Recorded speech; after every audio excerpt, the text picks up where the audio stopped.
I'm going to talk about our 2012 flood, and it's deer season up north. A lot of people hunting, so I wasn't the first choice. I'm your second choice.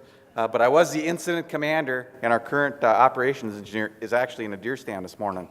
So my goal is not to get into the weeds. This isn't all about bridges, but just tell you kind of some of our experience in this flood of 12, how we deployed, some of the tools we used and challenges we faced. And really the goal is just to make you think and go, maybe we should think about that a little more, or maybe you're in great shape. Make sense? So what happened? What you're looking at here on the left is the Thompson hydro facility, not too far from Duluth, at a normal summer flow on the left.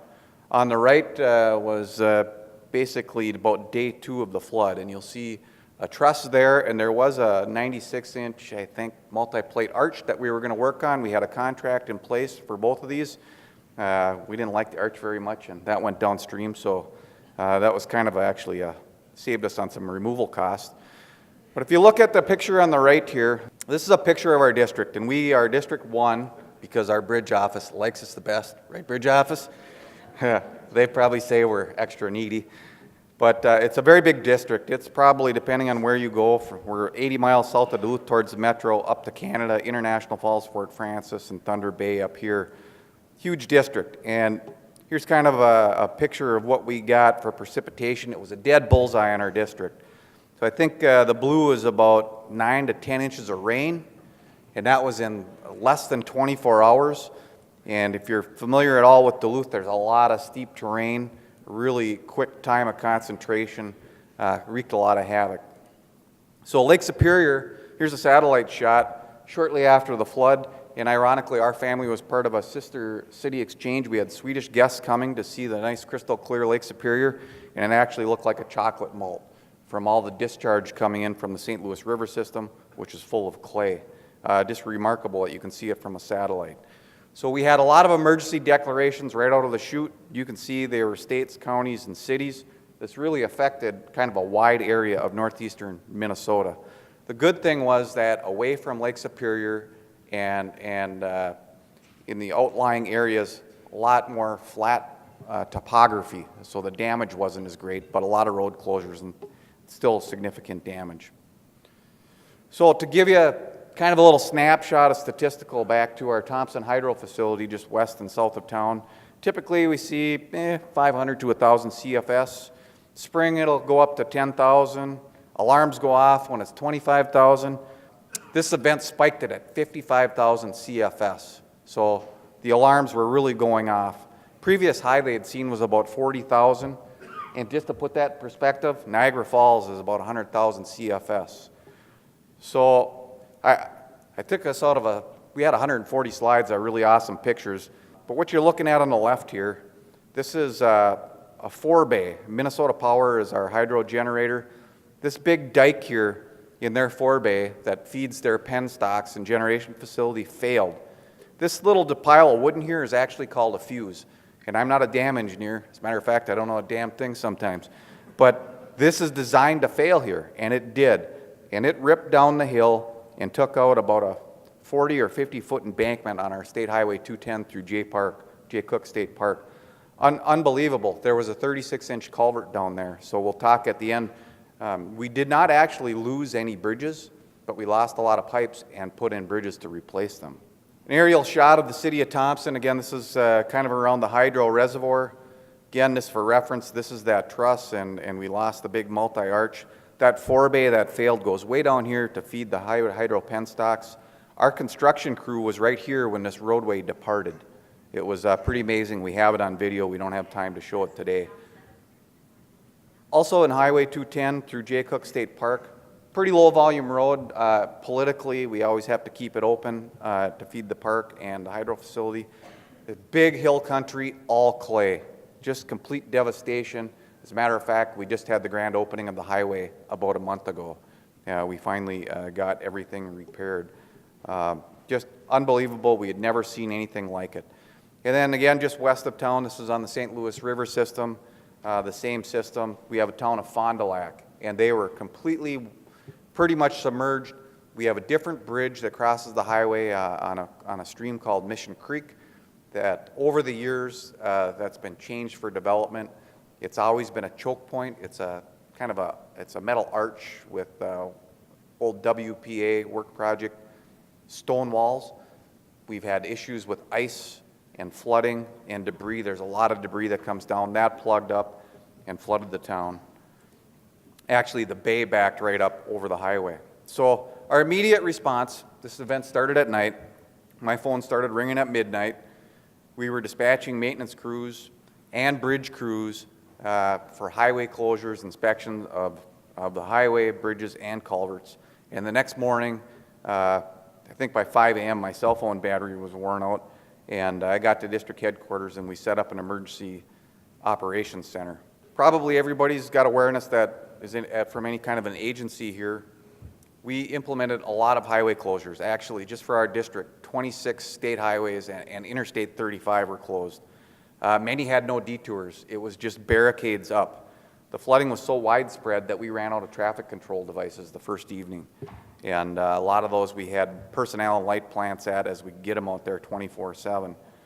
So our goal was get them closed for safety and get them open as soon as possible.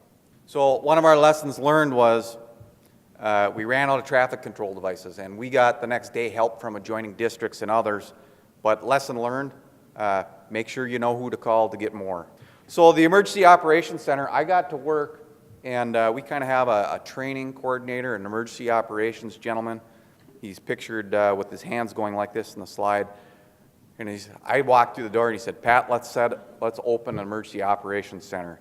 And we have an emergency operations plan. Every MnDOT district does, but there's not a section that says, if you get a 10-inch flood, do this, right? But it gives you the general framework, and one of those frameworks is the incident command structure. So if you're from an agency, hopefully you have an emergency response manual for all the things that could possibly go wrong and will, and a structure how to deal. This was actually very helpful. Here's a little shot of ours, but just the typical lingo. You get operations, and you have finance, and you have planning, and hopefully you're kind of drilling for this. We have done in the past some practice exercises. So our main function in the Emergency Operations Center was tracking damage and resources, keeping track of our personnel.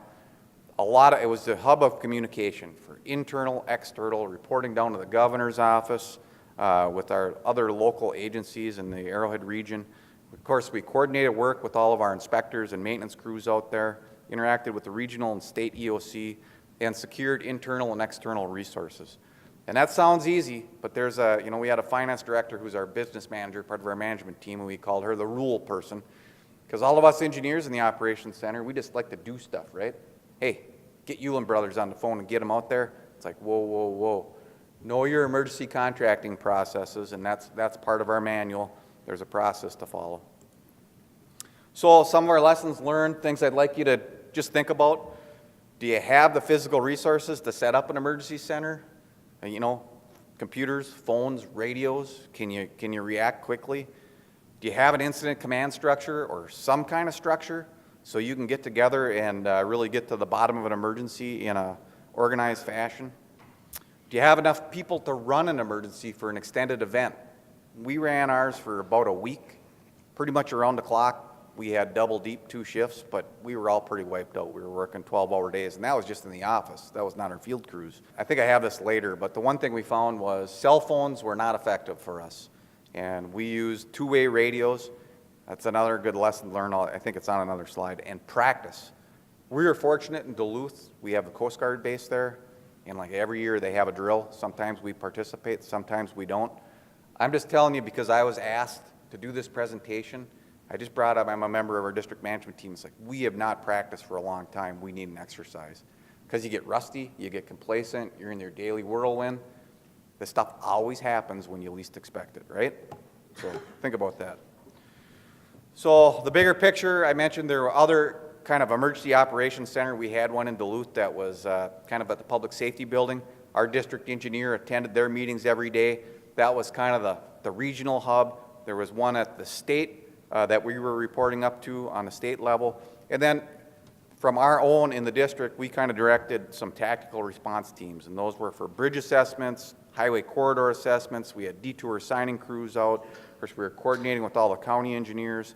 We were doing engineering investigations, so I mean, bridge office was a huge help, and we're getting consultants on board, but bridge, foundations, environmental assessments, and our maintenance crews and bridge crews were doing individual emergency repairs. A lot of players in this, and you can read them for yourself, but counties, cities, our Department of Natural Resources, Minnesota Power, Federal Highway, and FEMA. And really, what I want you to take away today is this takes a lot of people for all these tasks, and communication was just, it consumed us, and I think I have it on another slide. So we had resources coming in from around the state, 2 surrounding districts, our bridge office, some of our central office functions. We were working hard with Federal Highway, Department of Public Safety, our state patrol. SHPO is our historic cultural clearance agency, Natural Resources and Pollution Control Agency, and just a lot of communication and cooperation between MnDOT, cities, and the counties that were all affected by this. So the first thing we did was got emergency contracting authority.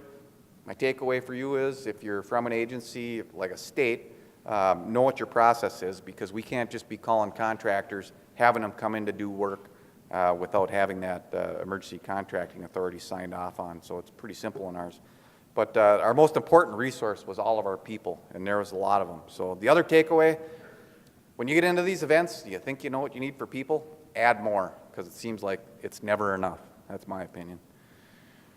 As we kind of got into this through the emergency response, then we were into damage assessment mode. This was probably 2 days in. And what we did in our district was we took basically our project development engineers, construction, design, all those folks, and we gave them assignments. And I don't want to beat on this point, but if this was going to be an emergency and there was going to be a reimbursement, we wanted to get reimbursed, so we wanted to make sure we did this right. Minnesota Division of Federal Highway was outstanding. We had them up right away with this team on the screen to train them on how to do the detailed damage inspection reports, or DDIRs. In our district, I don't think we'd ever done them before, and maybe our southern districts where we get a lot of flooding, they might be used to it, but that was really helpful. We didn't do it perfect, but we got off to a good start. So the takeaway there is if you have a big event where you think it might be reimbursable federally, talk to your local Federal Highway reps. The other takeaway from one of my counterparts was we took a lot of pictures, but organize them. Turn your geotagging on. There's apps to put good descriptions in. That was one of the things we fell a little short on. You can imagine how many pictures you have and how hard it is to keep track of. On the communications front, we really got challenged here. Of course, we're communicating to the public. Everybody's calling, emailing, what's open, what's closed. We were just overburdened and could have used more help there. We did have press conferences, interviews. We're keeping our website up to date. Actually, a few community meetings in West Duluth where it was hardest hit. And then I mentioned before, again, field crews. It took us 2 days to figure out this cell phone thing isn't working. So we got a twice-a-day radio conference. It worked fantastic. We had all of our field supervisors morning and afternoon with our safety officer on for daily briefings. So everybody was on the same page.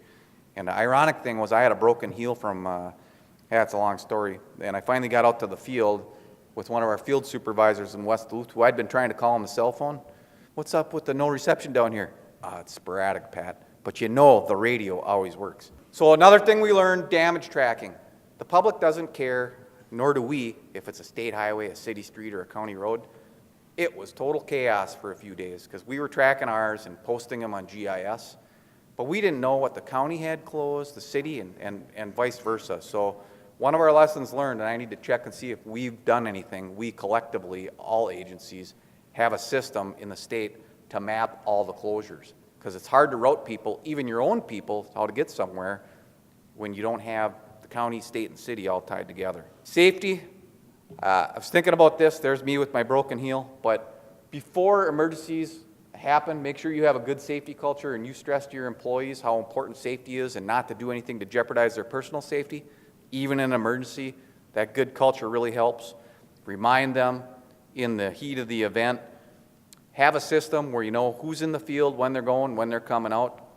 Use a buddy system if you can. Especially this happened at night. We actually had a supervisor that was stuck out in Cooke State Park with road out ahead of him and behind him for a day.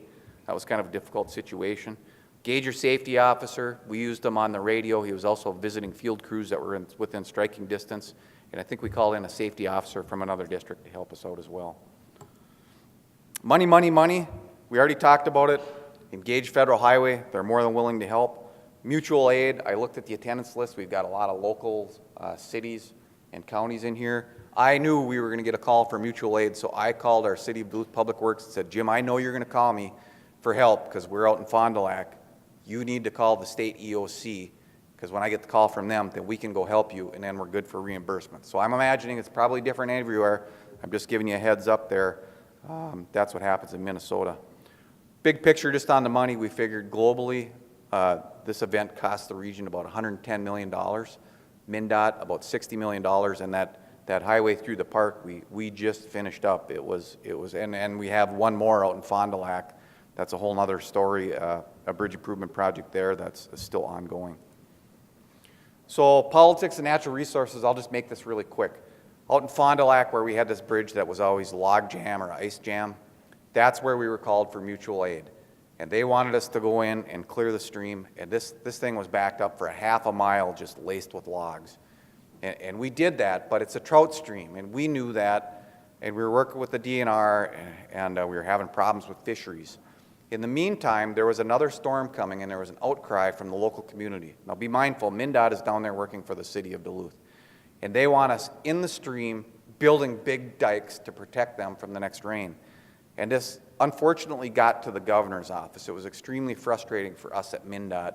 We were trying to get up the chain at the DNR, and it didn't get there. And finally, it took the governor to tell the DNR, hey, forget about the fish. So we were out there to protect life and property. Don't be afraid to climb the ladder if it comes down to choosing between fish or people. And I will probably never see this in my career. You're looking at two backhoes and a dozer working right in a trout stream. That's a big deal up in Minnesota, and that no longer looks like a trout stream. I mean, it's been restored, but you know, common sense has to prevail in emergencies, and not everybody sees things the same way. MnDOT forces did what we could. We're somewhat limited, but we did the smaller stuff. We focused on closing and opening roads, repairing washouts, replacing some smaller culverts, and performing damage assessments. The picture in the lower right, that's actually a stream channel. It took a week to clean that thing out. It was amazing. We did contract a lot of work as we went on, both short and long term. Did a lot of soil nailing through the park and other fixes all over the place. And then where we had that 96-inch pipe, we had that contract going for the truss repair. We basically negotiated a new bridge out of that, and that's what you see in the lower right. So, lessons learned, more bullets than I want. I probably already hit on these, but I'm just going to sum it up through about the next couple slides and we'll be done. Be as ready as you can be for unexpected emergencies. For the engineers in the crowd, that's kind of our personality, right? My wife said, why are you planning for that? It's like, it's got a good probability of happening, right? Safety is the most important component. Make sure you proactively set good safety examples and standards for all your folks that are going to be working. Have some kind of an emergency response manual if you don't, and make sure it's up to date. Also, make sure people have it in multiple formats. Again, this happened at night. A lot of us aren't carrying our manuals around. We now have a PDF copy. It works just fine in iBooks, on your iPad, or whatever. So keep that in mind. And keep a quality inventory of your equipment and supplies. We were pretty good, but we were struggling with portable concrete barrier and knowing who had what in other districts. So dial in on your inventory so you can quickly get what you need and you know where it's at. Set up an emergency operations center if necessary. It doesn't have to be fancy, but I'll just tell you, chaos will tell you, hey, we better set something up in a more organized fashion. It can be large or small. We've talked about using radios as a tool, and you know, I don't know how your agency operates on radios, but typically our more senior engineers aren't adept at running radios, so it's good to practice. They're getting kind of complicated. I'm getting like my dad now. My kids take the remote out of my hand. Practice emergency response with local partners if possible. It's easy to put it on the back burner, and just coming down to do this presentation reminded me we in our district have not practiced and we need to get on the stick. We talked about engaging Federal Highway. Have a backup plan for bench strength in all areas, in the field, in the office. Just be thinking about it, because these events, when they go on, they're just draining. They're very people intensive. So there's a few more bullets from Perry Collins, our current operations engineer. On the bridge side, His thought is we should have, and we still need to have, a more formal post-flood bridge inspection process to make sure all the issues were documented. I think where Perry's coming from is we missed some things. We had a few structures that sustained damage that we didn't know about until the next inspection cycle. So Perry's working on that. Perry's other comment was on the traffic control devices. Yeah, of course we ran out, but we're not going to buy enough for Armageddon, right? But maybe we should relook at what our inventory is and work with our surrounding districts and agencies so we kind of collectively have a bigger stockpile. Finally, Perry wanted to remind everybody it's important to keep structures clear. I think we all know that, but I don't know how everybody else is. Seems like there's always more work than there is capacity, but it's really important before, during, and after to keep those structures clear. And then District 1 we received a huge amount of help from especially our central office bridge, Ed and many others. So keep and maintain good relationships, because you never know when you're going to need help, and our bridge office and all their folks are outstanding. So with that, this is actually a sign out in the Fond du Lac neighborhood. I love this thing. They worked hard. These people were like their own strike force. A couple of them worked for Ziegler Cat. They had equipment out there. And this was the Ziegler guy. It's like, send beer. I think your point about publicly stating which roads are closed is a common need, especially in the metro too, because we seem to be always getting that question. There's so many coordination between counties and cities, and you don't know which roads are closed. How have you guys handled that, or have you made any progress into more centralized distribution and closures? The question was, if you didn't hear it, have we made any progress on the centralized closure? And the question, or the answer is, I don't know. Just from doing this presentation, I need to follow up on that. I think we had talked to our central office GIS folks about doing that effort. It was kind of bigger than our local region. So I need to follow up. I don't know the answer to that. You mentioned that you lost several pipes, but no structures. I'm assuming that's on the state side, because you talked about a truss that was washed away. Was that another agency's, or what was the ultimate loss as far as both state and local? I don't have those stats with me. I will tell you the city of Duluth, and particularly St. Louis County, I don't know if Ed, if you have any numbers, because I pared this thing down so much I don't have the numbers with me, but again, we didn't lose any bridges. The pipes, how many bridges did we add, Ed? We added one at Thompson, we added one in Cooke. We added 2 bridges where there were pipes? The railroad lost a couple bridges too. The railroad lost a couple bridges, but I think between the city and the county, they lost several. I got the impression that you were saying that we didn't lose anything, and then you're talking about we lost some stuff, so I just wanted clarification on what did and did not flow down the river. Yeah, let me put it this way. We talked about the global number, 110 million, it kind of cost the region. 60 million was MnDOT.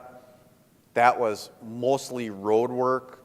That was 2 additional bridges, and the rest of it was significant highway work.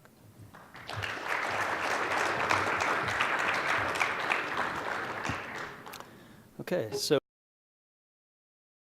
The preceding video was produced by the National Center for Pavement Preservation. More information can be found at tsp2.org. That's tsp2.org. Additional support provided by Michigan State University.